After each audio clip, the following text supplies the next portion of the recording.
Hey, second grade. So this week we're going to try to do this lesson in one take, one video. Usually I spread it out, I break it up into a few videos because that way I can go back and correct a few mistakes. It's harder to make a longer video and not make mistakes that I want to go back and correct. So I'm going to do my best in this lesson, and it'll be about 20 minutes if I have it all planned out right. And then we'll do a second video of just some a YouTube video that I'd like you to see, just so you can, experience some other great musicians. So this instructional video, we're going to start off by talking about what it means to be a musician. Now, you've seen me play trumpet, you've heard me sing. I like to play a lot of instruments. The reason I can play so many instruments is because I enjoy it, and I spend a lot of time with all the instruments and learning how to play them and all of that. I think you've even seen me play saxophone in one of the videos that I made. So, let's talk about that. Do you have to read music? Do you have to understand music theory, what this means, and the cups and all that stuff? Do you have to understand that to be a good musician? No, you don't. Now, it will help you be an even better musician, or take that musicianship, being that amazing musician, and do more with it. It'll give you more tools, okay? But there are plenty of musicians world over that do not know how to read music or do not know the theory of music, basically how music works. They just make it because they have so much experience with it. So when we do lessons where we do the body percussion, that's that basic stuff that we're all born with, finding the the beat and the pulse, all the way down to our feet. Okay, we'll learn a dance together, and when we sing, the do re mi so mi re do, that kind of stuff. Finding the pitches, that's getting to the fundamental, like the basics of music. That stuff that makes us a good musician. So you are able to play instruments, absolutely, without being able to read. You don't have to. You can. There's other ways to learn. In Africa, they use syllables that I'll be showing you a little bit later on, to play drums and things like that. So, to learn how to play trombone, you learn how to make the sound initially with your lips, which sounds like this. You buzz your lips. I know, it sounds kind of funny. Then you take that and put it on the mouthpiece. Sounds even funnier. And then you put that in the trombone.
See, there's one of those that I would love to go back. I made some mistakes. I want to fix them and re-record that so you don't hear those mistakes. It's okay to make mistakes. Even your music teacher, who should have that down just perfect and never make those silly mistakes on his instrument. Well, I haven't warmed up, and I actually haven't played this instrument for a while, so my lips are still going, oh, wait, what? Getting used to it again. So, the trombone. This is my main instrument, even though, like I said, I love playing a lot of other instruments. So, my other main instrument is my voice. I've sung in a lot of professional choirs, or a couple professional choirs. And so it was choir, singing, and the trombone, and euphonium, which is like a small tuba, that I primarily played through college. But then I also played other instruments sometimes, trumpets and saxophones and clarinets and flutes and handbells. I got into a handbell choir for just a little bit. So being a musician is about, first, your understanding of music itself, by feel, being able to make music, like so with your body percussion, being able to sing and make music together. there are a lot of opportunities for people to make music. You know what, I'm gonna drop this down just a bit so you can see the drum a little bit better. Sorry about that close-up of my face. And I'm gonna take my ring off while I play. We don't wanna use rings on our drums. So, there are a lot of opportunities to make music, like drum circles where people sit around. There's kind of some rules and stuff to it, but most every single one of those musicians aren't reading music, don't know how to read music. They know how to play the instrument and how to express their sense of pulse and beat on that instrument. So I mentioned a little bit ago using different learning style in Africa than reading music. Now, there are a lot of music teachers and instructors in Africa are starting to use written notation as well, but more to supplement how they're actually teaching, at least according to my friends who live in Africa. I have one friend, Kofi Bologno, who lives in Ghana and is an African drum and dance instructor. And so I get a lot of my information from him, so I kind of trust him. He's from Ghana in Africa and teaches there. So, and I've taken some classes from him, and we've been good friends. So the way that he taught me and the way that I've learned from an African tradition is that you use different syllables to teach. So you're using your ears and a special language to learn how to play the drum.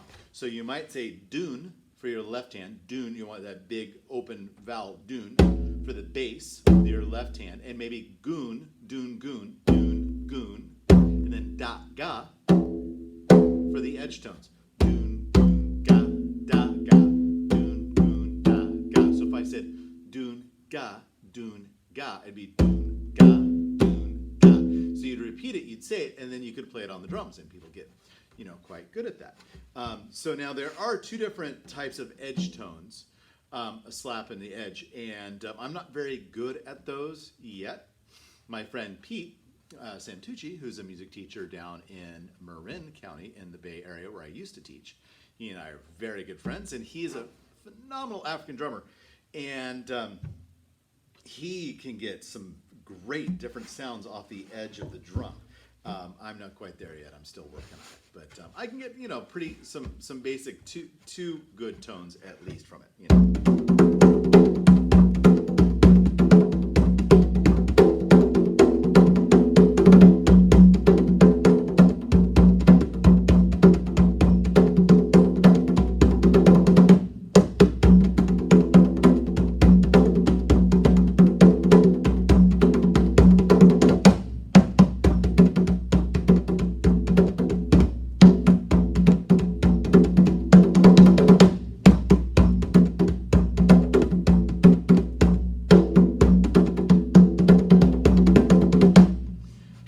So this is called a djembe, and this is an oversized djembe. I bought it because when doing African drumming or drumming circles, I liked to bring in the bass. All right, bring in the bass. I love the bass. I'm all about that bass. All right.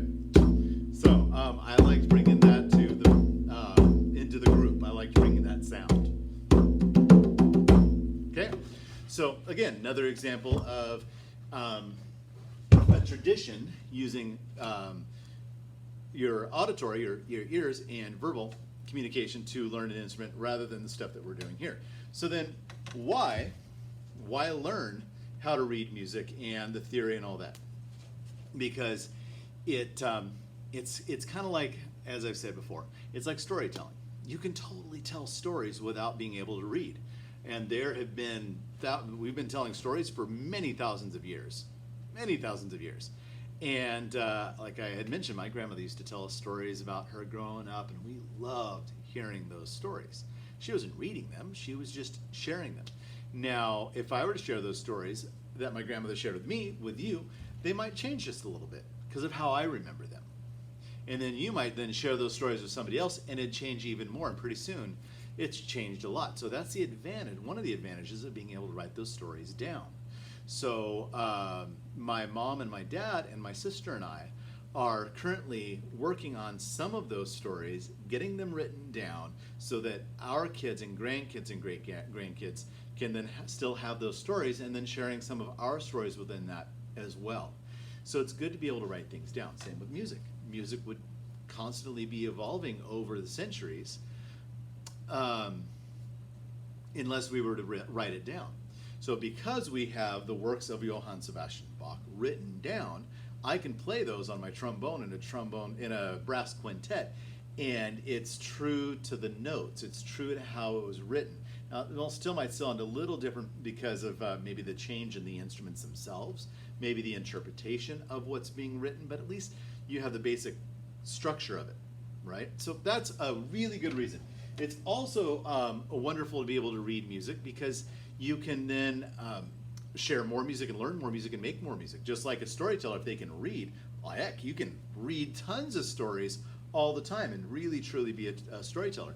One of my favorite things in my life that really it helps me relax in the evenings when I'm ready to go to sleep, I enjoy it when I'm driving, is to listen to Harry Potter on audiobook.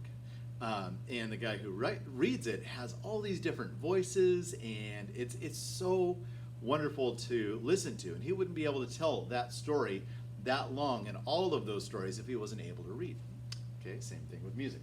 So, talking about that, speaking of reading music, I'd like to practice with you a little bit of our notation reading music, which we've started by using the cups. So, I would like you to, come on, get separated, there we go. Tell me, what do you think this would be? So now, did you get it right? Was it do, do, do, day, do? Did you get that correct? All right, so now, if I switch it, try it on your own. So that would be do, do, day, do, do. Now, I do want to talk about this real quick, and it's okay if some of this isn't making sense. That is totally okay. You're not going to get it all at once. Some of you might, most of you are not. You'll get it over the next few years as we continue to explore and learn and experience all of the things that I'm teaching you. I wish it was more than 30 minutes a week. I wish I could see you every single day in class getting to teach you music. We would be learning so much. Maybe someday we'll get there. For now, we'll appreciate what we've got and make the most of it. Okay, so be patient. Now, when I ask students, what is this cup? What is this? Students always answer, oh, that's a do. No, because that's actually where it's placed. It's placed on the do. Because what is this? And students will always say, oh, that's due day. That's a due day. This one's a do because it's placed on the do. This one's a day because it's placed on the day because it's on the upbeat of the beat. Check it out. Do, do, day, do, do. See, I didn't touch this cup. Do, do, day, do, do. It's in between the beats. It's the second half of the beat. So here's beat one. Here's beat two. This is the second half of beat two. You get to hear it. Okay, because there's two notes on that one beat. Do, do, day, do, do. Or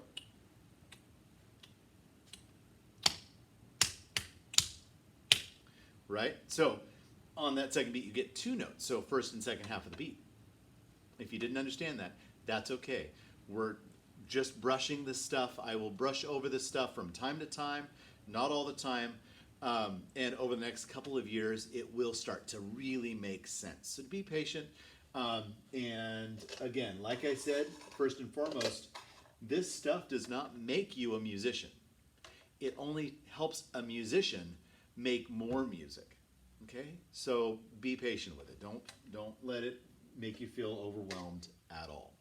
Okay, can we try this one together? I'll say it with you. Let's see if you say it correctly with me. Two, ready, and do, day, do, do, do.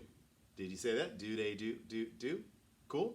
All right, let's add two more little cups. All right, two, ready, and do, day, do, day, do. All right. Now, I want to show you how that applies to making music. Now, I could play all of that on the edge. Get the right edge here. This one's a little higher. It's a little higher over on this edge and a little shorter over on this edge. I prefer to play it right here. So I could play the whole thing. I'm going to take that ring back off. We could play the whole thing right here. Do-day-do, do-day-do. Okay, we could play, and you remember it was da, ga, and doon, goon, doon, goon, da, ga, do, doon, goon, da, ga. Okay, so we could say, I want to play the first note on doon. I'm going to write sideways because it fits that way, doon. And then maybe I want to play this one on ga, doon, ga, doon.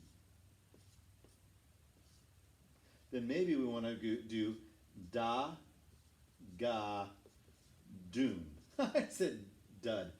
That's supposed to be an N. Wow, Mr. Jackson. Okay, so let's talk about that. Doon would be, let's say left hand, doon, right here.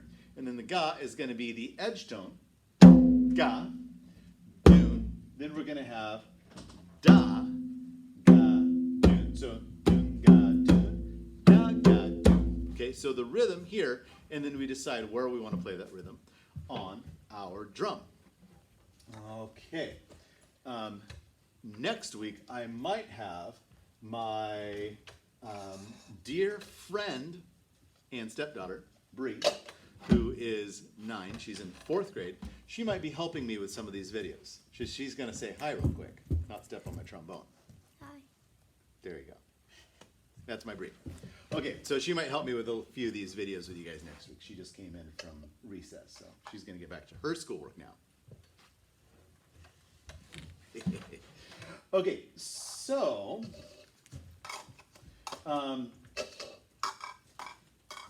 let's try this. And you can use your laps if you happen to have a drum at home. Then you can do that. Having drums at home.